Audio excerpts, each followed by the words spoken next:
Hey guys, Megan with another YouTube video. So I had the house alone for a little bit. This is my dog Tipper. He's a pure breed boxer, and then we call him Tipper because the tip of his tail, right here, is just a white tip. And we didn't get his ears lopped or his tail cut off, and he's a pure breed boxer. I like boxers with the tails on to be a lot.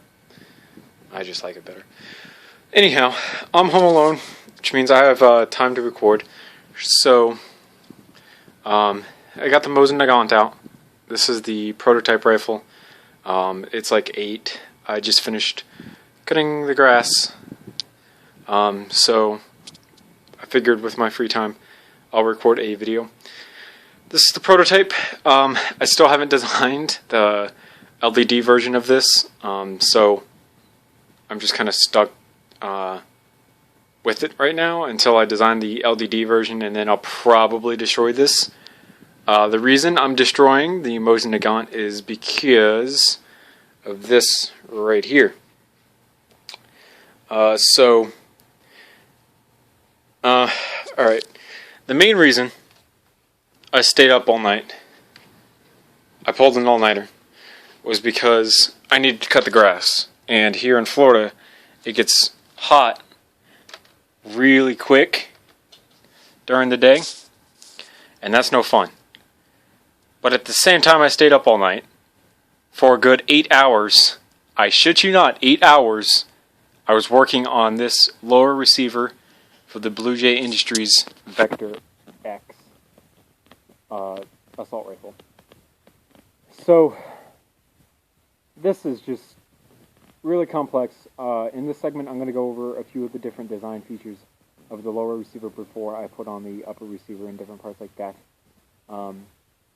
So first things first, how does all of this work together? Because you're seeing blue Technic pins all over the place, but you're not really understanding how everything fits together. So first things first, I started with these pieces. I have a lot of these pieces, but almost none of these pieces, which is why these are in light gray. So there's one here, one on the other side of this, and then 4 underneath here, and then 4 on the other side. So there's 12 of these on the entire model right now, and there were probably more in the end of it. But I started with these, and a lot of people like to build the grips, these types of grips, with the studs on the front using these pieces. But since I don't have a lot of those, I had to use these pieces. So in using these pieces, the studs ended up on the back, as you can see here. My hands are a little dirty, I still haven't washed them from cutting the grass. So I started up here. I figured out there's a Technic beam from here that connects to there with these blue pins. And then the entire thing slants, like you see. This here's 2 studs, and this back here's 2 studs. And then as you can see, there's slope pieces here and a slope piece here. So it makes a circle, so it's really comfortable in the hand. This is one of the more comfortable grips that I've ever built. And then here in the bottom, as you can see, this is the bottom part of the trigger guard. It slopes down, just like so, into the back of the receiver here. So it started with the grip, and then I built down this way, and then from the bottom of here, I built up here. And here, this one's exposed. You can see this one. There's the Technic beam that connects to the pin on the other side of this plate. This plate covers up the ugliness that is the gap here between the receiver and the piece of metal here. And I went up here. And then I realized that these bricks are upside down. But in order for these bricks to work, I need to get all of these pieces forward sideways. And that's what happens here. So there's just an upside down brick that comes out this way, and right here actually. On top of that upside down brick are 2 of these pieces that connect to these holes here, and these bricks were turned sideways, and then the space between there was kind of big, so I filled it in with tile pieces, which is what you're seeing here, which is why there's still a gap here. And then from there, I built the top of the receiver, planned out how big the mag well had to be to accept a 6-stud wide magazine. It's hollow on the inside of here. And then built this way, and then filled everything in. the hardest part about this model is getting all the dimensions to work together. That is so difficult in my situation with the limited number of pieces that I have.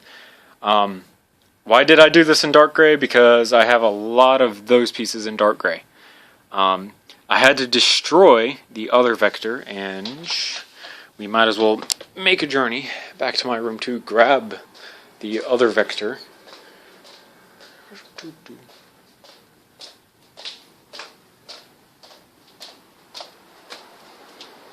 Reorganized in here a little bit. Where's the vector at?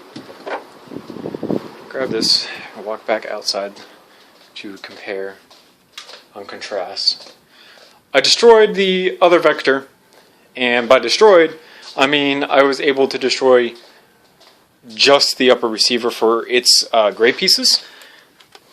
So as you can see, I still have the lower receiver ready to be recycled if I ever need the light gray pieces out of it. The only thing that this is missing now in terms of function is the bolt catch. I took the spring out of it so I could use it on this model here. So bolt catch is gone. It's got the rail system still. It's got the shell ejection port and where the bolt sits with the rubber band, and of course the magwell. So there's 3 pieces of this color. There's one on the inside here that you can't see on this side of the magwell that I'm probably going to take to replace these here, but I have 4 right there, so I don't know where I'm going to find the other one of those. But size-wise, I didn't know this. It's actually pretty similar. I'm going to go ahead and set these up on top of one another. Pretty much the same size. I didn't think it would be, but it is. Almost the same angle. This one has a little bit more angle, which I like. Angle's a lot cooler here than the basic angles here. And this one I think is going to be like a plate or 2 thicker on the overall receiver and whatnot. Whereas this one was like only 2 bricks, I think. So yeah, this V logo, actually really hard to do. I did not know that I was desperately low on these pieces here. I have like almost none of these. I had to scavenge up 1, 2, 3. So I had to get 6 of these. I found 4 in my dark gray Lego box. I could not find 2 other ones to save my life, no matter what box I checked. And then I took a look at a Peacekeeper style forward grip that I have on my M4 PDW Nikolai Yakovich version, and just grabbed 2 off of there so I could use them here, because I just got fed up. That took almost an hour just to do the V logo. It's got blue on the inside. It's hollow. You can put your finger in it and almost touch the blue. Blue detailing just to match this, and this, and this, and all the pins and stuff that you see. This is really ugly underneath here. I had to tape this, obviously. This is, for the most part, a prototype. So the connections between here, the connection between here, and then the connection between here is the only thing holding this giant chunk of lower receiver to the entire model up here. So I taped it down just to give it a little bit extra strength. And then I put these plates on the side to hide the tape a little bit and hide the gap that you can barely see because there's tape covering it. So yep, just like my LDD model. And then I built the entire lower receiver here, built the magwell, built the V logo, did some curving up here, covered up the sides, and then extended it out with another pin here to connect it all, and then kept going until I felt it was an appropriate length. Throw the barrel into it, and then put the hand stop on it. And yeah, that's the lower receiver so far. So the reason I broke out the MrNingaWarrior for this video is that this has blue detailing on it. The MrNingaWarrior is built out of literally almost all of my blue pieces. So chances are the MrNingaWarrior is probably going to get destroyed to be built into the upper receiver for this model. Probably. I don't know if that's going to be true just yet or set in stone, but probably. So I'll do a final look video for the MrNingaWarrior like I did the final look video for this And yep, that's pretty much it. So I'll see you guys later.